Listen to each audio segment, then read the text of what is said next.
अस्सलाम वालेकुम। 14 माह की हुकूमती कारकर्दगी तो आपके सामने ही है, महंगाई की जो सूरत हाल है। और दूसरा जो एक पीटीआई का जो एक जो जादू सर चढ़ के बोल रहा था, वो जादू भी आहिस्ता आहिस्ता खत्म होता हुआ नजर, यानी कि जो आरजी बुलबुला होता है, जैसे पानी का बुलबुला, उसमें जैसे ही कोई कोई सुई चुभो दे तो वो जो उसकी हिद्दत, वो क्या कहते हैं, उसका फैलाव वो फौरन खत्म हो जाता है। लेकिन इसमें हम थोड़ा सा 14 माह की जो ना इसको डिटेल करने की कोशिश करते हैं कि 14 माह में हुआ क्या, कहां पर सियासी गलतियां हुई हैं, क्या क्या करना चाहिए था और क्या नहीं हो सका। अदम एतमाद जब हुआ, उस वक्त हिकमत से काम नहीं लिया गया, हिकमत से काम बिल्कुल नहीं लिया गया, अहमकाना तरीके अपनाए गए, जारहाना तरीके अपनाए गए। जब आपको समझ आ गई कि आपकी स्टेब्लिशमेंट के साथ अंडरस्टैंडिंग जो है वो पहले जैसी नहीं रही, तो आपको अपनी हिकमत अमली पर गौर करना चाहिए था, लेकिन आपने अकल से काम नहीं लिया। अदम एतमाद के बाद सूरत हाल जो थी, वो वो इस कदर आपने यानी कि धमकी आमेज रवैया अपनाया कि अगर मैं अंदर हूं तो मैं ठीक हूं, अगर मैं इक़्तिदार से बाहर आता हूं तो मैं खतरनाक हो जाऊंगा, खतरनाक यानी कि बहुत ज्यादा डेंजरस हो जाऊंगा। फिर आपने एस्टेब्लिशमेंट को एक इस्तारे के साथ मीर जाफर और मीर सादिक की अलकाबात से पुकारना शुरू कर दिया। इस एक प्रेशर का जो आपको ये जो आपने डेवलप किया, आप यानी कि प्रेशर बनाया कि मैं खतरनाक हो जाऊंगा, और जनाब मीर सादिक और मीर जाफर करना शुरू कर दिया, ये हो जाएगा वो हो जाएगा। इसका आपने समझा कि एक प्रेशर डेवलप हुआ, जिसकी वजह से आपकी सदर आलम रबी के आजाद बाजवा साहब के साथ मुलाकातें तय पा गई। आपको इसमें यह गलतफहमी हो गई कि ये जो मुलाकातें हुई हैं दो, ये मैंने जो प्रेशर बिल्ड किया है, जो मीर सादिक मीर जाफर कहना शुरू किया है, या जो मैं खतरनाक हो गया हूं, ये मेरी ये पॉलिसी और हिकमत अमली की वजह से वो मजबूर हो गए हैं सदर के साथ बैठकर आपके साथ मिलने के लिए।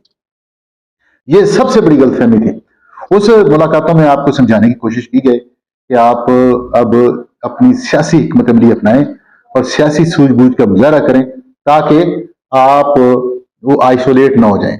लेकिन आपने उसी अपने जो हिकमत अमली को ही मौसर समझा, और अपने जो आपके दूसरे जो हमनवा थे पार्टी के अहदेदारान, उनकी बातों की तरफ भी तवज्जो नहीं दी। मैं कल्ला ही काफी है जी, मैं कल्ला ही काफी हूं। वो कल्ला ही काफी है, सारी पार्टी तक कल्ला ही काफी करता है। इस्लामाबाद, फैजाबाद आप लोगों ने वो जाम करने की कोशिश की, धरने करने की कोशिश की, वहां इकट्ठे बैठने की कोशिश की। जो नई हुकूमत थी उसके लिए मुश्किलात पैदा की आप लोगों ने, जलाओ घिराओ, यानी कि ये तमाशा करके देखा। फिर आपने सोचा कि इससे एक प्रेशर बिल्ड हो गया, बैकफुट पे चले गए, एस्टेब्लिशमेंट भी बैकफुट पे चली गई, गवर्नमेंट भी बैकफुट पे चली गई, मीडिया वैसे उनके साथ था। और जनाब ये एक जो गलत फहमी थी, ये इसका वहां से अरूज होना शुरू हो गया। ये गलत फहमी भी शुरू हो गई, और ये गलत फहमी सिर्फ उनको पीटीआई चेयरमैन को नहीं थी, बल्कि ये गलत फहमी जो थी पूरी पार्टी में सरायत कर गई थी। बल्कि मीडिया के जो लोग इनको सपोर्ट कर रहे थे उनमें ये सरायत कर गई थी, जो स्टैब्लिशमेंट में लोग थे इनसे मोहब्बत करने वाले, उनमें भी ये सरायत कर चुकी थी गलतफहमी कि अब हम यानी कि बेहतरी की तरफ चल पड़े। और इस गलतफहमी की वजह से अगली गलती करने जा रहे थे। क्या हुआ कि जेल आपने लॉन्ग लॉन्ग मार्च का ऐलान कर दिया, हम लॉन्ग मार्च करेंगे। लॉन्ग मार्च किया, उसमें फिर वो जब देखा कि लॉन्ग मार्च जो है वो फ्लॉप होने की तरफ जा रहा है, फेल होने की तरफ जा रहा है, फिर वो एक जनाब गोली चली, आपकी टांग पर शरे लगे। और वो जो सिनेरियो वो आपको बताने की जरूरत नहीं है, बड़ी तफसील से आपको उसके बारे में मालूमात है। वहां से फिर उसको आपने मीडिया पे लीड करना शुरू कर दिया। शाह महमूद कुरैशी साहब ने एक दो जगह खिताब किए, लेकिन वो वहीं इसको wind up Aahista Aahista close कर दिया, क्योंकि ये लॉन्ग मार्च जो था वो नाकामी, बदतरीन नाकामी की तरफ जा रहा था। उसके बाद जब आपको इसका अंदाजा हो गया कि आप जलाओ गिराओ धरने और मीर जाफर मीर सादिक और मैं खतरनाक हूं, इस तरह की पॉलिसी करने के बावजूद आप नाकाम हो रहे हैं, तो आपको सियासी हिकमत भी अपनानी चाहिए थी। एहतजाज ठीक है, एहतजाज ये भी एक सियासत का हिस्सा है, लेकिन पुरअमन एहतजाज सियासत का हिस्सा है। इंतजार वाले एहतजाज जो है ना, वो सियासत से उसको कोई लेना देना नहीं, दूर तक। सियासी पॉलिसी अपनानी चाहिए, जमहूरी मुल्क है, आपको एक डिबेट के साथ, गुफ्तगू के साथ आगे बढ़ना है। लेकिन क्या करें, फिर आपने उसके बाद लॉन्ग मार्च जब आपका फेल हुआ, बजाय इससे सबक सीखने के आप चले गए जनाब जेल भरो तहरीक की तरफ। कमाल पॉलिसी के तहत अपने आप को एक साइड पे करके तमाम वर्कर्स को, जो मेन वर्कर्स है, उनको जेल की सैर करवाई आप लोगों ने। क्या यानी कि पीटीआई के चेयरमैन की क्या अकल को सलाम, यानी कि उसकी यानी कि सोच को सलाम करना है कि जब आपका लॉन्ग मार्च फेल हो गया तो आप जेल बरो तारीख और अपने जो कारकुन आपसे मोहब्बत रखते हैं, जिनकी एफिलिएशन आपके साथ थी, वो जनाब उनको जेल की हवा खिलाई आपने और खुद आराम से मजे से जमान पार्क में बैठे रहे। उसमें जो इस पार्टी के साथ दिल से काम कर रहे थे शाह कुरैशी साहब, उन्होंने पहले अपने आप को गिरफ्तारी के लिए पेश कर दिया। शायद अगर वो मुल्तान में कोई मुशावरती इजलास बुलाते तो हम जैसे लोग भी उनको मशवरा देते कि कोई जरूरत नहीं है आपको जेल भरने की, क्योंकि ये इस तरह के जो पहले पहले आपने 2-3 एपिसोड जो की हैं वो भी इतनी कामयाब नहीं है, तो फिर ये कैसे कामयाब हो सकती है। खैर, जेल बरो तारीख बुरी तरह फेल हो गई। सोशल मीडिया पर रोजाना की बुनियाद पर कौम से खिताब करना शुरू कर दिया आप लोगों ने। रोज एक वही बात जो पिछले कुछ 10 साल से आप कर रहे थे, वही बात आपने सोशल मीडिया पे डेली बोलना शुरू कर दी। कुछ बातें आप दीनी लिहाज से इतनी कमजोर कर देते थे कि जिसकी वजह से खौफ आता था कि ये कहीं तौहीन की तरफ जा रही हैं बातें। सहाबा के हवाले, नबी करीम सल्लल्लाहु अलैहि वसल्लम की जात से के साथ जुड़े हुए हवाले, फिर अपनी जात को साथ किसी न किसी हवाले से करीब करीब करते जाना, ये एक वतीरा और डेली बेसिस पे आपने खिताब करना शुरू कर दिया। जब ये चीज भी कामयाब ना हो सकी, फिर आपने एक इस्टेब्लिशमेंट के खिलाफ बयानियां भरपूर तरीके से डेली बेसिस पे बनाना शुरू कर दिया। और जो लोग जिन्होंने जेल भरे तहरीक में हिस्सा लिया था, उन्हीं को पॉलिश करना शुरू कर दिया, उन्हीं को मोटिवेट करना शुरू कर दिया कि अगर मेरी गिरफ्तारी होती है तो आपने ये काम करने हैं, अगर मेरी गिरफ्तारी होती है तो आपने ये काम करने हैं। हालांकि आपकी अपनी पॉलिसी वहां से अदम एतमाद से चलकर मीर जाफर मीर सादक का ड्रामा करते हुए जो आपने मैं खतरनाक हो जाऊंगा, वहां से चलकर इस्लामाबाद के जलाओ घराव फैजाबाद जाम करने की, धरने देने की कोशिशें, लॉन्ग मार्च, जेल बरो तहरीक, सोशल मीडिया रोज बोलना, ये सारा कुछ करने के बाद एस्टेब्लिशमेंट के मुखालिफ बयानियों को यानी कि इस हद यानी कि ये इतनी नाकामियों का सामना करने के बाद आपने सोचा ये नाकामी किसकी वजह से हो रही है? एस्टेब्लिशमेंट की वजह से हो रही है। ये मैं पीछे क्यों जा रहा हूँ? सारा ये नहीं सोचा कि ये जितनी पॉलिसीज आपने 14 माह के अंदर अपनाई हैं, ये सारा का सारा कसूर आपका है, लेकिन आपने ये सारा एस्टेब्लिशमेंट पे डालकर अपने वर्कर को मोटिवेट किया कि जब अगर मुझे कुछ हो जाए तो आप लोगों ने ये काम करने हैं। तो क्या हुआ? 9 मई का वाकया हो गया। 9 मई का वाकया हो गया ना।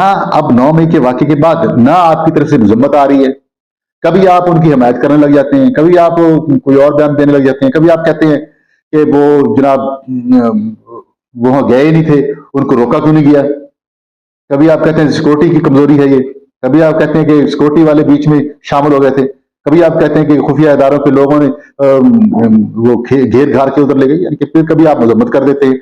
अभी भी यानी कि 1 माह से ऊपर होने को है, अभी तक आपकी इस मामले में पॉलिसी वाजे नहीं है।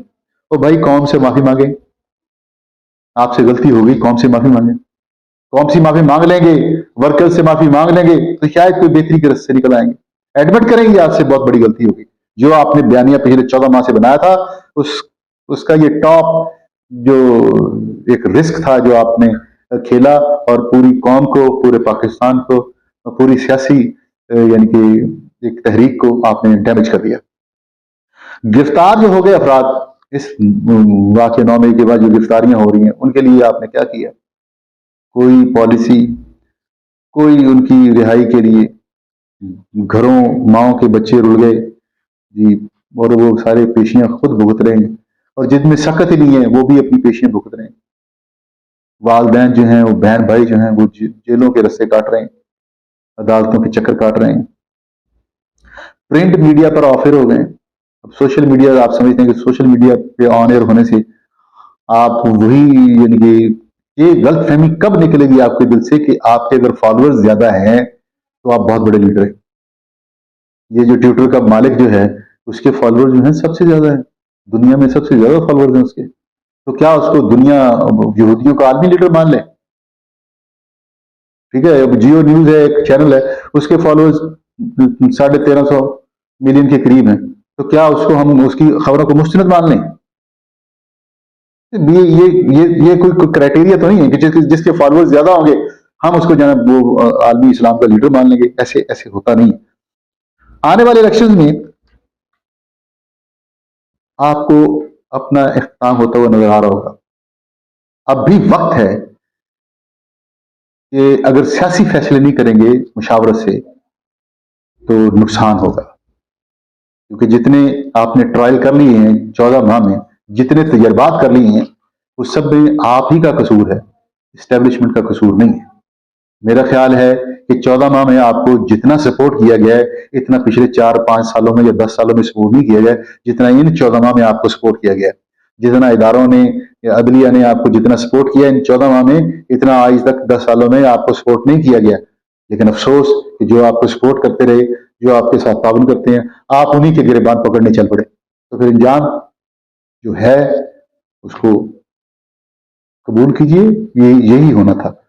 आगे भी अगर सियासी मैदान में आप जिंदा रहना चाहते हैं तो सियासी फैसले कीजिए, सियासी सूझबूझ का मुजाहरा कीजिए, तन्हाई से बाहर निकल आएंगे आप। लेकिन अगर आपने यही रवैया अपनाए रखा तो आपका कोई नाम भी नहीं लेगा।